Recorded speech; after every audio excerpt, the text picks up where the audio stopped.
All right, well, thank you so much for coming today. This shows that we are building support in this riding. I mean, this is the riding that I am the candidate in. So I want to thank you for being here today, because just your presence here today also shows to other people that yes, we are a force, we're building, we are small in numbers, but we are determined and we will turn the tide. But I also, I also want to thank our EDA who put this together, mainly Maureen Grace, who is our financial agent. Maureen, give a wave. Thank you, Maureen. Thank you to Brandon Collins. He's our president. I want a big shout out, big thank you to Brandon Collins, wherever he is. He's done a great job. Liz Palmucci, who's up on stage handling every unexpected event, and Gary Zimelli, who is our vice president. I want to thank our EDA, but also thank the volunteers. We have many volunteers here that were working hard in order to make this day happen. In fact, we have people working on the silent auction. There's a chess game over here that my son Eric has set up, that if you win, you get a prize. You'll get a book or a bumper sticker. But if you lose, you have to donate to the PPC. So I hope you get over there. And if you're a bad chess player, make sure you get over there and play against him. So I wanted to thank EDA. So thank you. So hello, as Liz mentioned, my name is Peter Terrace, and I am the candidate in the next election in the riding of Niagara South. Now, what's interesting about this riding, I've been out there quite a bit canvassing, and there's a lot of support for our ideas. The problem, as many of you know, is that when people are stuck in front of the CBC, CP24, the CNN, that they're getting the news. So when I'm able to pull them away from the TV for about 2 or 3 minutes, I can show them what we stand for, what our ideas are. And it's actually, many people start to believe in our ideas. And it's going to take many times for them to hear our ideas before they start to realize that this is the way forward. Is this will we win this riding? I don't know. Am I going to do everything I can to win it? Yes. What is interesting, this is a brand new riding. It includes Fort Erie, Welland, Port Colborne, and Thorold. We did very well in these ridings in the last election. I ran for the mayor of Fort Erie on the same ideas of freedom, fairness, personal responsibility, and respect. I got 22% of the vote. Some people are not even interested in ideas and truth. They're only interested in picking a winner. And that is why, if you know anyone in this riding who is willing to put a lawn sign up, this shows that we have a force. So for those people that want to pick a winner, and that's all they care about, we have to show them that we can win this riding. And the Conservative candidate in this riding is not well known. The Liberal candidate is, well, a Liberal. So he's got that against him right off the bat. Thanks for being a Liberal, man. So I want to talk about, politics is about creating the conditions for human flourishing, so that every citizen has the opportunity to become the best version of themselves. And it is not the job of government to tell you how you should raise your kids, what is true, what you're allowed to see on the news or on Facebook, or what you're to inject in your body. It is the job of government to protect your rights.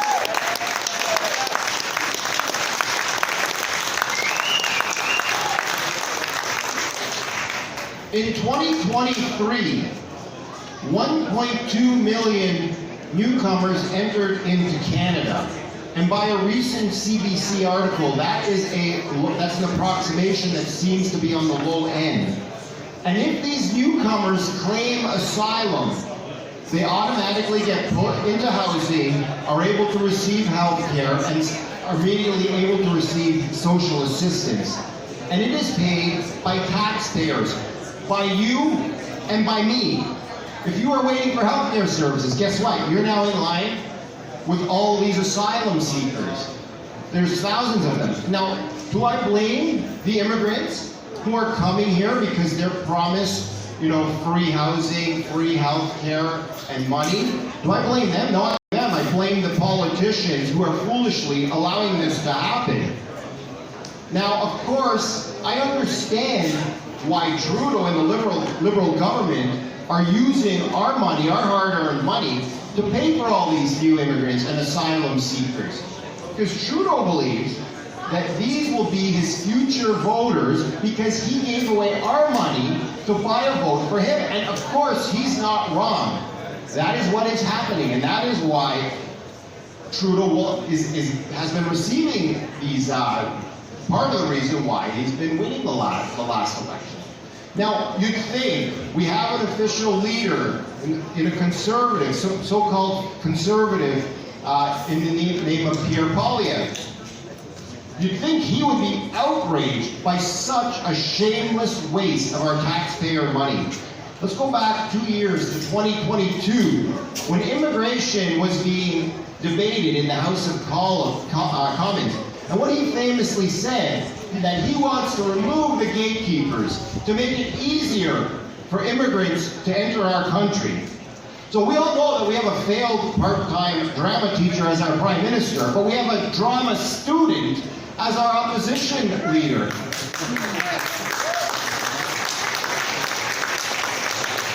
The reality is, in this political theater and the fake outrage we see on both sides, is that they are both different sides of the same coin. As the candidate for the riding of Niagara South, I am running to be the MP, not to represent the interests of foreign citizens. I am running to be the MP to represent the rights of Canadian citizens.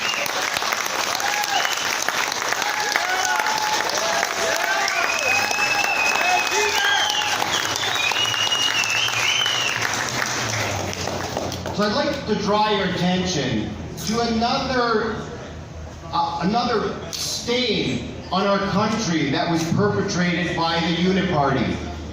Bill C-4, which became law in December 2021, and I'd like to add that if I was an MP voting on Bill C-4, I would have voted against it. Now, this bill legalized the gender transitioning of children. Now, I'm going to read directly from the law so that you know what it says in the law that Pierre Poilievre and every single MP voted for. That's right. It says this: it is a myth that the gender expression that conforms to the sex assigned to a person at birth are to be preferred over other gender expressions. Now that's a little bit of a word salad, but let me say it. In other words, what it's saying is that if you're born a boy, you're not necessarily a boy. And if you're born a girl, you're not necessarily a girl. Now, communists and totalitarians in the past have always twisted language in order to twist reality. The twisting of the words sex and gender right now is no different than what these communists and totalitarians did either in the early 1900s in the Soviet Union or during the French Revolution. This is the exact same thing that is being done. This bill, Bill C-4, is a complete inversion of reality that has now become law in Canada. Consider that we now have a blatant lie that has become part of the fabric of our country. After legalizing or voting to legalize the gender transitioning of children, what does Pierre Poilievre do? He goes out and he makes a video denouncing the gender transitioning of children after he just voted for it. This is the kind of hypocrisy this is just one example of the hypocrisy that we see from the Conservatives. But this is such a blatant one because it is so shameless that but it's going to also harm untold numbers of children that are going to be convinced of this lie. Now, about a year ago, I was at an event and I spoke with a young lady that was undergoing gender transitioning. And she was told by the so-called experts that she would kill herself if she wouldn't undergo this irreversible and life-changing procedure, it was a very sad discussion because she had invested so much of herself into lies that the truth would hurt her too much. So at this point during this discussion, my strategy wasn't to win a debate or to convince her that she made a mistake, but rather that I cared enough about her to listen to her. I also considered that this young lady in front of me, who was very confused, could be my daughter. And how would and she is someone else's daughter. And how would I want, if this was my daughter, how would I want someone else talking to her with respect, with compassion, telling her the truth? Now, of course, she wasn't able to accept the truth. So all I could do was empathize with her and show her compassion, so that even at the end of the conversation, even though she may have not heard the words, she would remember how she felt after she left the conversation, that she felt that I cared about her enough to listen to her. Thank you, Peter. Thank you.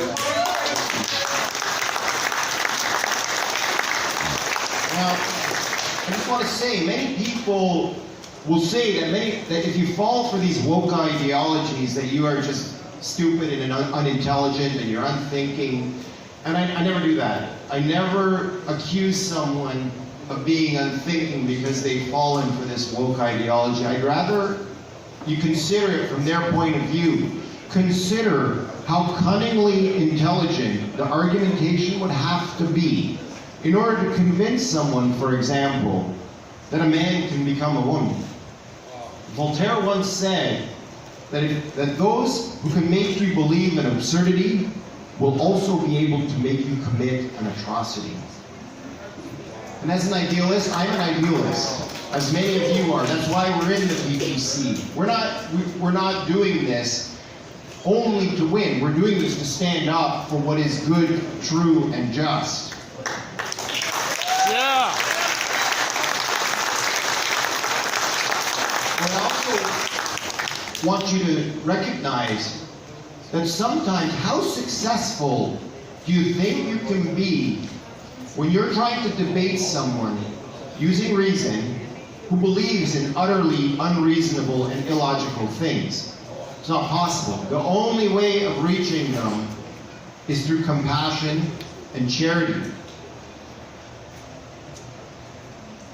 The intellectual arguments have to be spoken. The truth always has to be spoken, but we need to remember that the compassion and the empathy is what wins hearts and minds.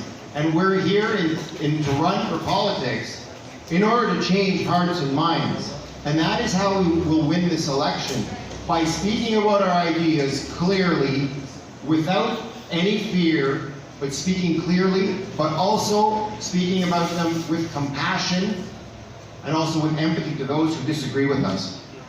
Because we want to make our political enemies, we want to make them our friends as well. We don't want them to remain as our enemies. Now, I want you to remind everyone here, because I know I've met people while I was out canvassing, that they want to pick a winner, right? But I want to remind everyone here and to share this message that no one in Canada can vote to elect someone to the office of Prime Minister directly. The only person you can vote for is your local representative. So when the election is called, we need to start putting aside fear, and we have to help other people who are feeling this fear of, for example, this irrational fear that Trudeau will win if I don't vote Conservative, or there's vote splitting, or any of these ridiculous notions that are, very successful in keeping the Unity Party in power. They're in fact promoting this idea, but because they know that it's going to keep them in power. Because we know the history of Canadian politics. Vote red, 6 months later you're mad at red, you're voting blue, 6 months later after that you vote red again, and it just goes in this ridiculous circle. But what do you get when you vote for the lesser of two evils? Evil. You still get evil. So I hope that you consider, is the lesser of two evils any better? No. Weigh the truth of the PPC platform. Look at what we stand for. Look at our ideas. convince others to take a moment, turn off the TV, show them what we stand for, what we actually stand for, rather than what the CBC or they have, in recent past have said about us that have been lies, and show them the truth. And it is never too late to start fighting for what is right. There are many things you can do. You can start to volunteer. You can put a sign on your lawn. You can donate. So there are a lot of things. You can go to the silent auction over here that we have here. The fact that you're here right now is a huge help for us, because now we hope that you will continue to go out boldly and continue to spread the message of the PPC and continue to be the foot soldiers who are going to make it easier for us when we go to the ballots and when we go to the front doors, that they'll already have heard of us. Because if they've only heard, if my first contact with someone is at their door, they're going to be defensive. It's going to take 2 or 3 or 4 visits in order to convince them to vote for me. To conclude, I want to share a story about a leader that was being persecuted by a totalitarian regime, a regime that was looking to control people. This man was arrested for defending what he believed to be good, true, and just. While he was being arrested by this corrupt government, they asked him, "Do you have any weapons? Do you have anything that will hurt me?" This man answered this totalitarian regime with both the words, "Only my words, only my philosophy, and only in what I believe." This man was Maxime Bernier, and he stood up, and he went to jail to fight for us. Thank you. And I just want to conclude by saying, if it hadn't been for the sacrifice and courage and vision that Maxime had, there would be no PPC, there would be no other option. There would just be the unit party. Thank you, Maxime. Thank you for all of you for being here.